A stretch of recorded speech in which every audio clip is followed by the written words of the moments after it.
Hello friends, तपाईहरुलाई फेरि पनि स्वागत छ मेरो युट्युब च्यानल युनिक एजुकेसनमा। र आज चाहिँ तपाईहरुको माझ एउटा भिडियो लिएर आएको छु जसमा तपाईहरुले यहाँनिर अगाडि देखिरहनु भएको छ है, एउटा मोटर देखिरहनु भएको छ र यो चाहिँ वास मोटर हो। यो भन्दा मैले अगाडिको एउटा भिडियोमा मैले बनाएर देखाएको छु है तपाईहरुलाई, जुन चाहिँ मैले वास मोटर निकालेको छु सेमी अटोमेटिक वासिङ मसिनको, त्यही मोटर हो यो। र यो चाहिँ वाइन्डिङ भएर आएको छ है। र यहाँनिर हेर्नुस्, यही मोटर हो है। र यसको चाहिँ रनिङ, स्टार्टिङ र कमन पोइन्ट कसरी निकाल्ने हो, किनभने यसको चाहिँ यो वाइन्डिङ गर्दाखेरि यहाँनिर हेर्नुस्, अहिले यसको स्टिकर छैन। यहाँनिर हेर्नुस्, स्टिकर छैन कहीँ पनि, कुन चाहिँ कमन हो है र कुन चाहिँ रनिङ स्टार्टिङ हो, जहाँनिर चाहिँ हामीले क्यापेसिटर लगाउनुपर्छ। र यो चाहिँ हेर्नुस् फ्रेस वाइन्डिङ भएर आएको छ। र यसको लागि चाहिँ म आज तपाईहरुलाई मल्टिमिटरले देखाउने छु है। र मल्टिमिटरमा चाहिँ तपाईहरुले पहिलाचोटि चाहिँ यो बिप साउन्डमा राख्नुस् है, बिप साउन्डमा राख्नुस्। यहाँनिर हेर्नुस्, बिप साउन्डमा राखिदिएको छु है, बिप साउन्डमा राखिदिएको छु। अनि यसमा चाहिँ हाम्रो कन्टिन्युटी आउँछ। अलिकति जुम गरेर म देखाउँछु तपाईहरुलाई। र यहाँनिर हेर्नुस्, अलिकति मैले क्लोज देखाउँदैछु है अहिले। र कन्टिन्युटीमा चाहिँ अब तपाईहरुको यहाँनिर बजर बज्छ यसरी। र अब हेर्नुस्, पहिला मैले चाहिँ यो ब्ल्याक कलरको लिँदैछु। यहाँनिर ब्ल्याक, येल्लो र ब्लू छ है, ब्ल्याक, येल्लो र ब्लू छ, देख्नु हुँदैछ। र पहिला तपाईहरुले कुनै पनि तीनटा तारमा एक एकवटा गर्नुस् है। ब्ल्याकलाई लिनुभयो अनि येल्लोलाई लिनुभयो। ब्ल्याक र येल्लोलाई लिँदाखेरि हेर्नुस् कति बताउँदैछ, 50 बताउँदैछ यहाँनिर, 49 50 है, 49 याद गर्नुस्। ब्ल्याक र येल्लोमा चाहिँ यति बताउँदैछ हैन। अनि ब्ल्याक र अब ब्लूमा गर्नुस्, ब्ल्याक र ब्लूमा गर्नुस्, 71 आयो हैन, 71 आयो, सबसे ठुलो आयो नि त हैन यो दुईटामा गर्दाखेरि। यानी कि यो दुईटामा गर्दाखेरि जुन चाहिँ दुईटामा बेसी आउँछ त्यसको अपोजिट वायर यो जुन चाहिँ छ मेरो येल्लो वायर चाहिँ यो मेरो कमन वायर भयो, यो मेरो कमन वायर भयो।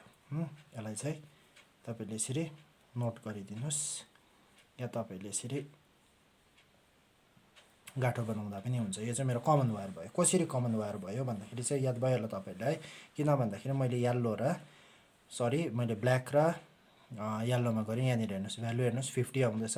र यही ब्ल्याक र ब्लूमा गर्दाखेरि चाहिँ मेरो 71 आउँदैछ। यहाँनिर हेर्नुस् बेसी आयो। अब हेर्नुस् तपाईले किन ब्लू र येल्लोलाई गरेन भन्दाखेरि, ब्लू र येल्लोलाई गर्दाखेरि चाहिँ हेर्नुस् अझै हेर्नुस् कन्टिन्युटी विथ 21 एकदमै लेस भ्यालु, कन्टिन्युटी पनि दिँदैछ यहाँनिर हेर्नुभयो भने। यहाँनिर हेर्नुस् एकदमै लेस आयो हैन।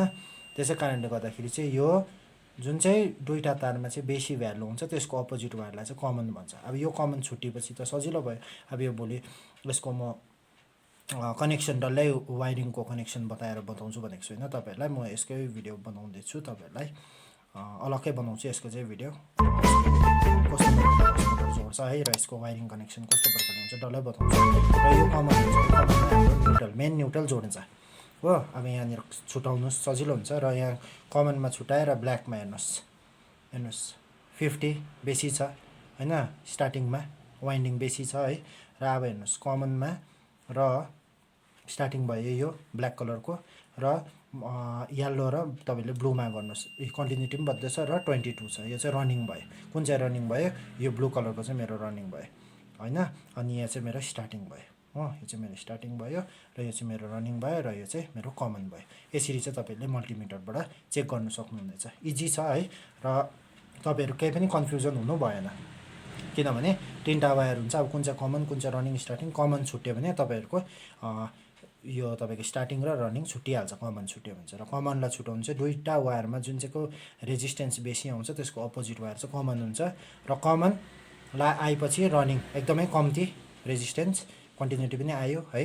र अलिकति बेसी, रनिङभन्दा अलिकति बेसी चाहिँ स्टार्टिङ वाइन्डिङ, किनभने स्टार्टिङ वाइन्डिङमा चाहिँ तपाईको नम्बर अफ टर्न्स चाहिँ यहाँनिर जुन चाहिँ तपाईले पढ्छ यो है, तपाईले पढेको हुन्छ यो आइटिआईहरुतिर, यो नम्बर अफ टर्न्स बेसी गरेको हुन्छ स्टार्टिङमा रनिङ भन्दाखेरि चाहिँ। त्यसै कारणले गर्दाखेरि यसको रेजिस्टेन्स चाहिँ अलिकति यहाँनिर बेसी आइरहेको छ। र यस्तो प्रकारले चाहिँ तपाईले चेक गर्नु सक्नुहुनेछ। र यति नै थियो यो भिडियोमा चाहिँ है। र आशा गर्दछु कि तपाईलाई यो मेरो भिडियो मन पर्यो होला भनेर। मन पर्यो भने चाहिँ प्लिज मेरो एउटा भिडियोलाई लाइक गरिदिनुस्, अनि च्यानलमा नयाँ हुनुहुन्छ भने च्यानललाई सब्स्क्राइब पनि गरिदिनुस्, ताकि मेरो यस्तै नयाँ नयाँ भिडियोहरू तपाईहरुमा चाहिँ छिटोभन्दा छिटो आउनेछ। Thank you friends.